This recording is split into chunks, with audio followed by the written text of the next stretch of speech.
Bonjour, bonsoir à toutes les personnes qui m'écoutent ou qui ont l'habitude de m'écouter. Je suis doctoresse Thérèse, la daronne de la santé 3.0. Aujourd'hui, je vais vous parler de l'histoire d'une dame et profiter pour donner des conseils comme elle m'a posé son problème. Elle me dit, daronne, écoute, moi j'ai les palpitations depuis des années. Je suis allée rencontrer un cardiologue, on a fait l'électrocardiogramme, on a vu qu'il n'y avait rien.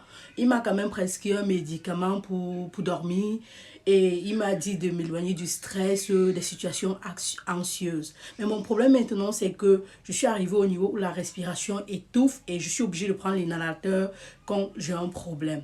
Et puis moi, je lui ai posé, elle me dit, elle a ses palpitations quand elle a peur. Et puis moi, je lui dis, ok. Tu as peur de quoi?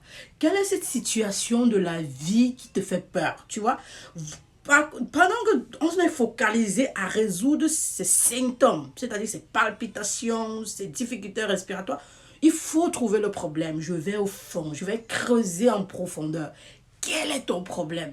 C'est quoi le problème? Qu'est-ce qui te fait tant souffrir? Quelle est cette peur? Qu'est-ce qui te fait peur? Qu'est-ce qui te fait paniquer? Et lorsque je lui ai posé la question, elle me dit, écoute, elle m'a raconté un peu l'histoire de sa vie. Ça veut dire que c'est quelque chose qui remonte. Elle a commencé par le fait que ses parents lui mettaient déjà trop la pression parce qu'elle est première-née, qu'elle soit un exemple. Elle s'est mis autant de pression qu'elle pouvait pour être un exemple, pour ne pas décevoir sa famille, ses parents, mais surtout pour être un exemple pour ses frères et sœurs. Et donc, du coup, elle n'a pas eu de petite amie, elle a évolué jusqu'à ce que sa petite soeur tombe enceinte et qu'elle soit tellement dessus, mais très en colère, mais avec tous ces efforts, ces sacrifices que j'ai fait, mais comment tu fais pour tomber enceinte alors que j'ai donné le bon exemple? Alors, en Master 2, elle s'est donné l'opportunité d'avoir un petit ami. Malheureusement, la relation n'a pas vraiment duré et ça s'est terminé par une tromperie, parce que le gars a eu des enfants, il a eu un enfant durant leur relation, mais il a trompé. Donc il a déçu, il a de nouveau trahi. Et donc maintenant, elle n'a pas pu avoir confiance. Mais Dieu merci, à 30 ans, elle a rencontré l'homme de sa vie. Elle est mariée aujourd'hui, ils ont 2 enfants. Et maintenant, quand son papa, elle travaillait. Et maintenant, elle est au chômage parce que l'entreprise dans laquelle elle travaillait a fermé. Et du coup, chaque fois que son papa lui pose un problème et qu'elle ne peut pas résoudre, elle panique parce que il faut qu'elle aide son père, elle a peur de décevoir son père, son papa ne travaille pas, il est au chômage et puis elle n'arrive pas à dormir, elle sussaute même dans la nuit et son mari essaie tant bien que mal de la rassurer mais ça ne va pas, elle voudrait que je conseille. Moi, je n'ai pas de médicaments à te prescrire. Et il fallait me poser une question, je te dirais d'arrêter ce que tu prends. Tu vas être indépendante pour rien. Ton problème n'est pas là. Moi, ma chérie, je vais te dire, et à toutes les personnes qui m'écoutent, qui vivent ça, parce que je sais que c'est le quotidien en Afrique, on met la pression sur les enfants, parce que les parents pensent que les enfants sont leur retraite. Et chez les parents, non, non, non, non. Les parents, outside, please, I'm coming, I'm walking, I'm coming. What are you doing? Pardonnez-moi, je disais tantôt qu'en Afrique, c'est une pression, c'est comme ça. On te met la pression, tu es le premier né ou tu es la première né, tu dois réussir, tu dois être une réussite. Les parents donnent l'impression aux enfants que ce sont eux leur pension retraite. Ça ne devrait pas être comme ça. Quand tu es parent, tu as décidé d'accoucher, c'est ta responsabilité. L'enfant n'a droit qu'au bonheur, au sourire, à la réussite. C'est sa réussite qui doit être ta priorité. Mais malheureusement, c'est la société. Donc les enfants, sachez que vous n'êtes pas à la retraite de vos parents. Si ton papa te pose un problème et que tu peux l'aider, aide-le. Si ton papa te pose un problème de 20 000 et que tu as 20 000, donne-lui 5 000 ou 10 000. Il va se débrouiller pour compléter. Tu n'es pas obligé de donner les 20 000 que tu as parce que si tu lui donnes, qu'est-ce que tu feras après? Tu ne vas pas manger, tu ne vas pas te nourrir. En plus, une maman, elle a 2 enfants, elle a un mari. Donc tu vas sacrifier ta petite famille que tu es en train de construire pour ton papa. Ton papa, c'est un grand garçon, c'est un grand monsieur. Que tu l'aides ou pas, il va trouver la solution à son problème. Tu n'es qu'une option de solution dans ces solutions. Ça veut dire que si te pose un problème, alors cette fois-là, qui t'a posé la question, tu ne l'as pas aidé, que tu es en train de paniquer, tu ne dors pas bien. Lui, il vit, hein. Il a résolu son problème, hein. Il est au chômage, mais c'est un vieux. C'est quelqu'un qui a de l'expérience, il a vécu. C'est à ton tour de vivre, mais surtout de faire vivre tes enfants. Parce que paniquer avec la peur tout le temps, ça veut dire que tu ne t'occupes pas bien de tes enfants, que tu le veuilles ou pas, que tu essayes de nier ou pas, je te le rassure que tu ne t'occupes pas bien de tes enfants. Parce que tu as peur constamment. C'est que tu n'es pas libre, tu n'es pas épanoui. Mais je ne t'en veux pas.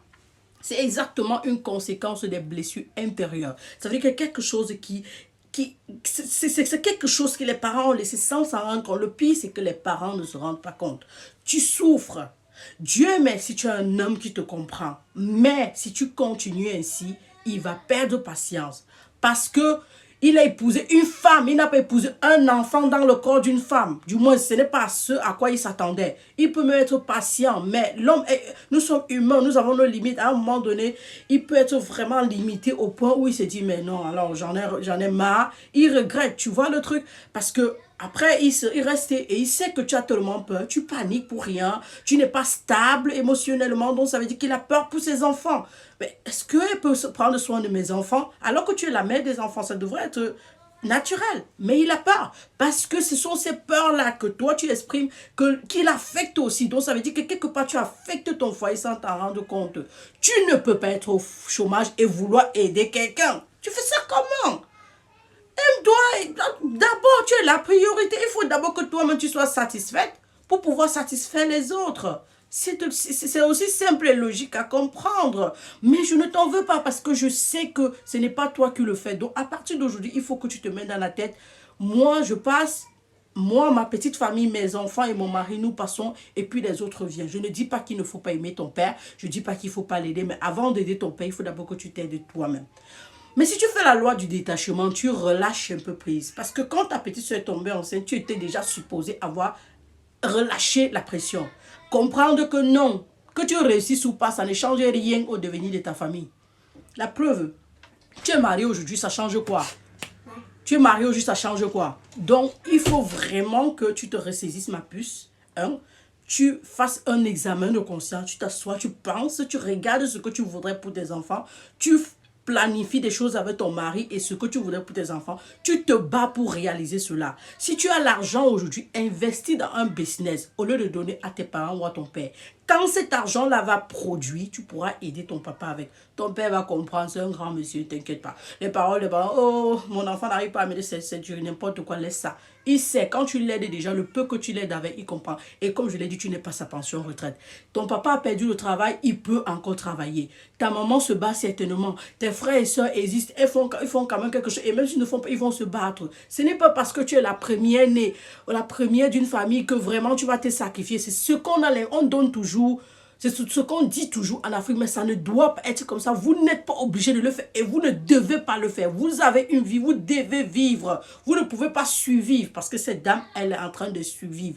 Et comme elle survit, les enfants aussi survivent. Donc, je te proposerai, mais cliniquement, un exercice de relaxation qui est la respiration profonde ou le yoga. De temps en temps, fais-toi le yoga. Tu mets ça à la télévision avec une musique douce. Là, tu fais le yoga ou tu te fais des exercices de relaxation, de respiration profonde quand tu sens que ça ne va pas. Allez, tu inspires et tu expires. Tu ouvres la bouche, tu ressors. Tu inspires profondément, tu tires l'air à l'intérieur. Et tu expires. Tu fais ça comme ça quand tu sens que la peur est en train de monter. Ça va te calmer si tu le fais bien. Si tu fais les exercices de relaxation, si tu fais le yoga de temps en temps, ça va te relaxer. Mais avant ça, il faut que tu laisses les problèmes des gens d'où c'est. Ce ne sont pas tes problèmes. Tes problèmes, c'est ton enfant, ton mari, toi-même. Tu as l'argent, achète-toi un article cher, fais-toi plaisir. Quand tu vas le faire une fois, tu vas te sentir tellement bien que la prochaine fois, personne ne va te demander de le refaire. Tu vas le refaire encore. Je te conseillerais aussi la prière. Je conseille toujours. Demande à l'Esprit Saint de t'assister. Père, s'il te plaît, délivre-moi de cette peur. Donne-moi la grâce, guide-moi. Envoie-moi ton esprit afin qu'il me guide. Recite ça. Donc, quand tu sens que la peur est en train de venir, au lieu de prendre l'inhalateur et tout ça, non, laisse ça. Tu fais ton exercice de respiration profonde et tu fais cette prière-là. Tu laisses le Seigneur gérer les problèmes, laisse-le gérer. Et prends soin de ta famille, ma chérie, parce que tu en as besoin. Voilà ce que je peux te dire. Donc, laisse les médicaments là, parce que tu vas être dépendant pour rien. Profite du sommeil, fais l'amour. Et le mot, si ça va faire, on va me bloquer, comme d'habitude. Bref, je te souhaite bonne chance, beaucoup de courage et reste à disposition. À nous revoir dans une autre vidéo. C'était la Daronne la santé 3.0. Bisous. Cheers.